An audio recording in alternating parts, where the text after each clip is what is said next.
सुना मैंने 2 बरस पहले की बात है, हम जाने हम कहाँ थे। बोले एक बार चले जाते हैं हम, साल में तीर्थ पर चले जाते हैं, ऐसे ऐसे ऐसे बैलेंस बना रहता है। अब वो तो भाई समय आने पर पता चलता है। नाम जप करने से पाप नष्ट होता है, सकल अघमुचन को नाम उपाय है नीक। लेकिन अगर कोई नाम की ओट में पाप करे तो फिर उसका पाप वज्र की लीक हो जाता है, वो नहीं मिटता है कभी। एक प्रकार से Goswami ji dos and don'ts बता रहे हैं, क्या करना चाहिए क्या नहीं करना चाहिए। कह रहे भव की पर ही परमात्मा बिंदक, क्या भगवान की स्तुति करने वाला कभी कभी भवसागर में गोते खाएगा? ना ना, वो तो पार हो जाएगा। बोले हरि की निंदा करने वाला कभी सुखी रह सकता है? नहीं रह सकता है। नीति के बिना, सद्मार्ग पर चले बिना क्या कभी कोई अविचल राज सुख प्राप्त कर सकता है? नहीं प्राप्त कर सकता है। बोले प्रभु का गुणानुवाद करने वाले का पाप रहेगा? बोले नहीं रहेगा, ये पाप नष्ट करने वाला है। मंगल करनी कलिमल तुलसी कथा रघुनाथ की, मंगल करनी कलिमल। एक बात सावधान होकर सुनना कि जैसा मैंने कहा कि भगवान का गुणानुवाद करने वाले का पाप नष्ट हो जाता है, इस बात की ओट में पाप करने वाले का पाप नष्ट नहीं होता, उसका पाप तो वज्र की लीक हो जाता है। नाम जप करने से पाप नष्ट होता है, सकल अघमुचन को नाम उपाय है नीक। लेकिन अगर कोई नाम की ओट में पाप करे तो फिर उसका पाप वज्र की लीक हो जाता है, वो नहीं मिटता है कभी। जो पूर्व में हमसे भूल हुई उसका मार्जन भजन से होगा, लेकिन भजन की ओट में फिर भूल नहीं करना, ये सोचकर कि भाई 2 माला और कर लेंगे तो पाप नष्ट हो जाएगा। ऐसी भूल मत करना। नाम की ओट में किया गया पाप तो नामापराध है। सारे पाप नाम की कृपा से नष्ट होते हैं, पर नाम का अपराध कैसे नष्ट होगा?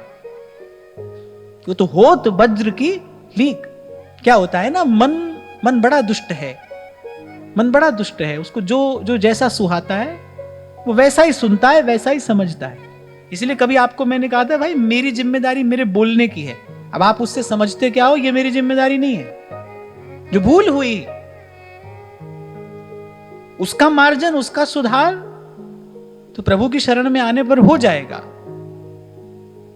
लेकिन कोई ये सोचे कि भाई नाम जपने से पाप नष्ट होता है, इधर पाप करते चले जाएंगे उधर नाम जपते चले जाएंगे, ऐसी भूल कोई ना करे।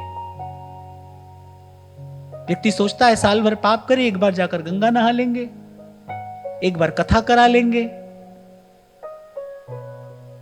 सुना मैंने 2 बरस पहले की बात है, हम जाने हम कहाँ थे। बोले एक बार चले जाते हैं हम, साल में तीर्थ पर चले जाते हैं, ऐसे ऐसे ऐसे बैलेंस बना रहता है। अब वो तो भाई समय आने पर पता चलता है, हमारे बनाए बैलेंस नहीं बनता है। प्रकृति के कुछ अटल सिद्धांत हैं, जो जस करहि सो तस फल चाखा। भले का पुण्य और बुरे का पाप, पुण्य का अल्पकालिक सुख और पाप का ताप, ये प्रकृति का नियम है, इससे बचा नहीं जा सकता है। ये निर्णय तो कोई और करता है। और वैसे भी यमराज के द्वार में कोई दया नहीं है, वहां पर कोई दया नहीं है, किसी पर दया नहीं की जाती है वहां तो जम द्वारे कटियत नक छींके। अब यमराज की जो कोर्ट है वहां पर छींक मारना कंटेम्प्ट है। छींक आ गई किसी को तो यमराज ने कहा हमारे सामने छींका कैसे, नाक काटो इसकी। अब छींक तो कोई छींकता थोड़ी है जानबूझकर, छींक तो आ जाती है। और डॉक्टर कहता है छींक आए तो छींकना चाहिए, रोकना नहीं चाहिए। अब छींक आ गई, अब यमराज कह रहे नाक काटो, हमारे सामने छींका कैसे? वो तो ऐसे हैं। दया तो बस एक साहिब के दरबार में है, वहां दया है, वहां कृपा है। प्रभु क्षमा करते हैं, और थोड़ा नहीं बहुत अपराध क्षमा कर देते हैं। अवगुण करे समुद्र सम, गिनत ना अपनो जान। भुला देते हैं प्रभु। समर्थ भी वही है, क्षमादान का सामर्थ्य भी प्रभु के पास में ही है। तो भाई हमारा तो कर्तव्य है, पहले स्वयं को सावधान करें, फिर आपको सावधान करें कि बड़ी तीव्र गति से विकृतियां बढ़ रही हैं। सदमार्ग पर चले हो, प्रभु की कृपा से ये मार्ग मिला है। व्यास जी कह रहे हैं मूड मुडाए की लाज निभइए। ये जो पवित्र मार्ग हमको मिला है, अब इसके प्रति हमारा कुछ कर्तव्य है, कुछ उत्तरदायित्व है। मैं बार बार आपसे कह रहा हूं, कहता रहूंगा, अपना जीवन पवित्र रखना, आपका आचरण पवित्र रहे।